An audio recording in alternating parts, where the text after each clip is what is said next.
Bonjour à toutes, bonjour à tous. Donc je m'appelle Benjamin Kayser, j'ai 38 ans, je suis ancien rugbyman professionnel, maintenant entrepreneur, reconverti entrepreneur et investisseur. Victor a eu la gentillesse de citer quelques lignes de mon palmarès rugby, mais il en a oublié une qui me rend particulièrement fier, ou en tout cas excité à l'idée de la partager avec vous. C'est que je suis le joueur de l'histoire de mon sport à avoir perdu le plus de finales de Coupe d'Europe. Absolument. Alors évidemment que je suis très fier de cette particularité parce que j'en ai énormément appris et j'aimerais vous amener un petit peu avec moi dans mon aventure personnelle pour essayer de partager tout ça avec des entrepreneurs qui pour moi sont les athlètes de la vraie vie, résilients, charismatiques, courageux, etc. bien sûr. Mais après le rugby, il fallait bien que je me reconvertisse. Je suis allé faire un executive MBA à Oxford dans laquelle j'ai appris beaucoup de choses, dans laquelle j'aurais pu diviser la salle en deux entre ceux qui ont un jour connu l'échec, les entrepreneurs, les sportifs, et ceux qui n'ont jamais connu l'échec. Et je peux vous dire que s'ils pensent qu'ils sont en train de progresser doucement, moi je vais tous les avaler. J'ai besoin de vous parler de mon parcours personnel pour vous expliquer à quel point cette Coupe d'Europe était symboliquement importante pour moi et émotionnellement forte. Mon père était senior partner pour McKinsey, on a énormément voyagé quand on était jeune. J'ai notamment habité en Chine, à Hong Kong, Shanghai et à Pékin, et j'ai habité aux États-Unis. J'ai toujours parlé anglais, j'ai toujours parlé espagnol, ça a été une richesse culturelle, personnelle, fondatrice pour moi, vraiment. Ma femme est anglaise, j'habite à côté de Londres. Toutes ces expériences, je n'aurais pas pu les vivre sans cette richesse d'éducation personnelle, je dois beaucoup à mes parents. Mais cette immense chance, cette énorme force, était aussi ma plus grande faiblesse, quand à l'âge de 15-16 ans, on me demandait d'où viens-tu Benjamin, et j'en avais absolument aucune idée. J'avais envie de creuser un trou, de me cacher dedans. J'étais un espèce de caméléon qui, dans un rugby tellement enraciné dans sa fierté régionale et rugbystique et de territoire, de terroir, ben, dans une salle j'étais Clermontois, dans une autre j'étais de Biarritz.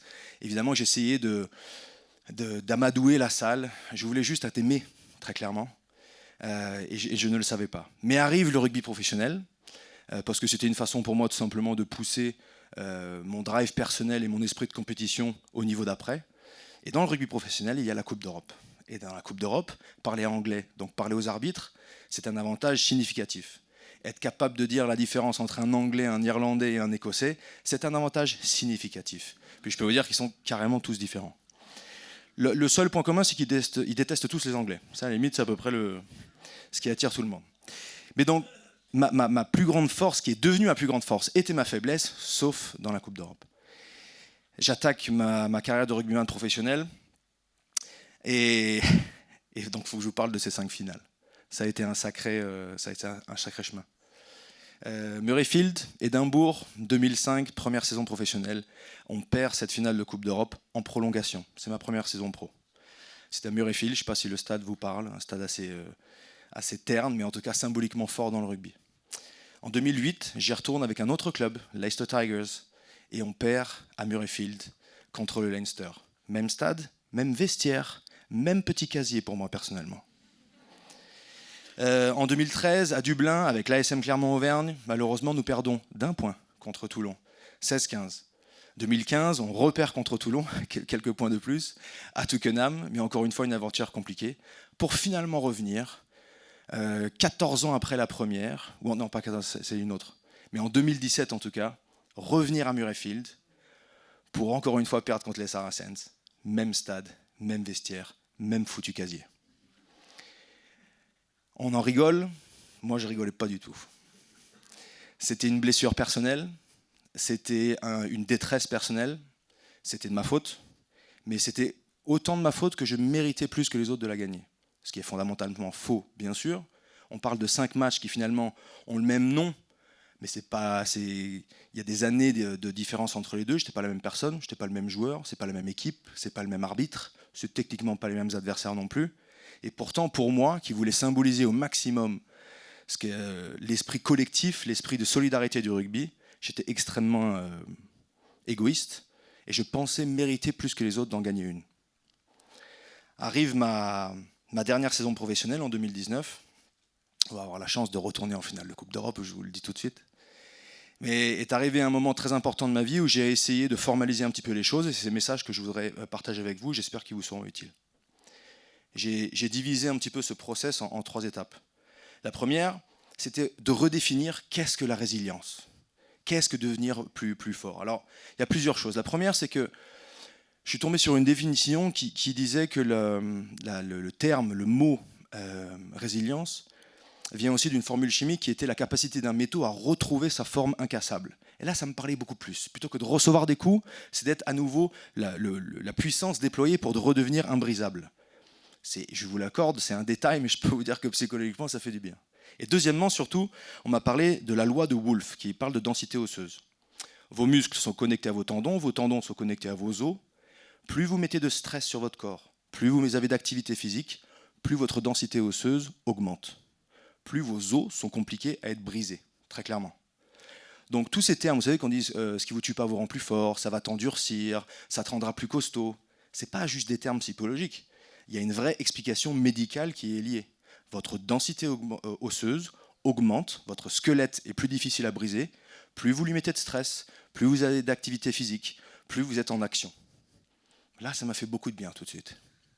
Étape numéro 2, j'avais besoin de mettre des frontières, des garde-fous. Évidemment, quand tout va bien. Quand tout va mal, les garde-fous, on n'arrive plus à les mettre. Je me suis accordé et je me suis inspiré de Dan Carter, qui est l'ancien demi d'ouverture des All Blacks, l'équipe mythique de Nouvelle-Zélande, qui parlait d'une période de 24 heures où il avait le droit d'être triste.